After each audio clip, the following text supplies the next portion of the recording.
Elapsed time is kind of tricky, so I'm going to show you another way to tell time that has gone by.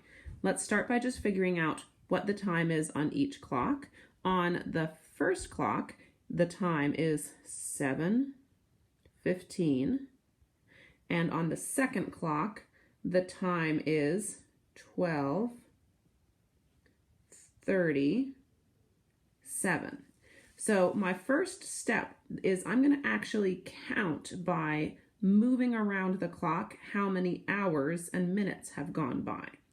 This one will be easy. I'm going to do the hours first because I'm noticing that the minutes in the second clock are less than the minutes in the first clock. So what I'm going to do is I'm just going to count from 7 until I get to the 12 to see how many hours have gone by. So I'll just go, this is 1 hour, that would be 8:15, 2 hours, 9:15, 3 hours, 10:15, 4 hours, 11:15, 5 hours, 12:15. Now, if I did another hour, it would be 1:15, and that's too far. So I'll just count my hops. I have 1, 2, 3, 4, 5 hops on the hours. So I know it's going to be 5 hours.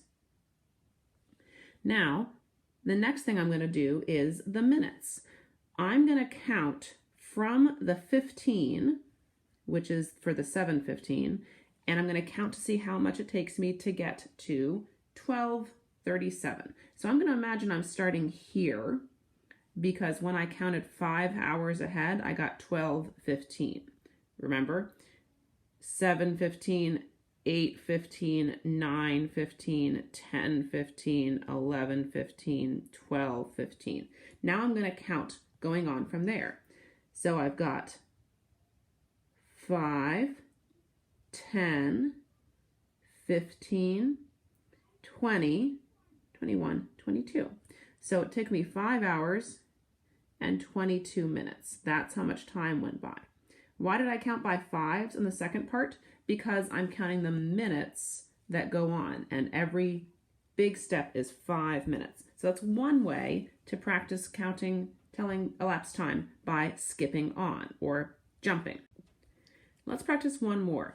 I'm going to use that first time again, so I'll write my time. It's 12:37, and I'm going to write the time for my second clock, which is 2:10. And I'm going to do that jumping activity again. I'm going to be hopping to tell the hours and the minutes. So we'll start with the hours first. I'm going to start on the first clock, the earlier clock. And if I jumped an hour, so now it's 12:37. If I jumped an hour, it would be 1:37. If I jumped another hour, I would get to 2:37. 2:37 is past where I'm trying to get to. So I'm only going to do one jump. So I've got 1 hour so far. So in 1 hour, it's going to be 1:37. Now I'm going to mark that little time on my other clock, and I'm going to count how long it takes me to get from the 37 all the way back around here to the 2. Now, if I count by fives, that feels a little tricky. I'm going to try something a little different. You can count either way. I just want to know how far it takes to get from one to the other. I'm actually going to start here, count backwards, see how many jumps it takes me. So I've got 5, 10, 15, 20, 25, 30, 31, 32, 33.